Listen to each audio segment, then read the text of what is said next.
आज सोलापूर शहराच्या हरिभाई देवकरण प्रशालेच्या मैदानात महिला महाराष्ट्र केसरी कुस्ती स्पर्धेची सुरुवात झाली।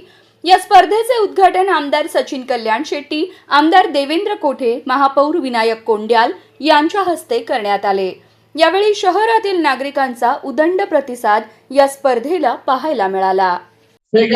या स्पर्धेसाठी भरघोस प्रतिसाद अपेक्षापेक्षा मिळालेला आहे। जसं या स्पर्धेसाठी महाराष्ट्राच्या 42 संघातून 350 मुलींनी सहभाग घेतलेला आहे आणि मला याचा खूप अभिमान आणि आनंद वाटत आहे। स्पर्धेत कशा प्रकारे आज स्पर्धा पार पडताय? या स्पर्धा अपेक्षेप्रमाणे शिस्तीने आणि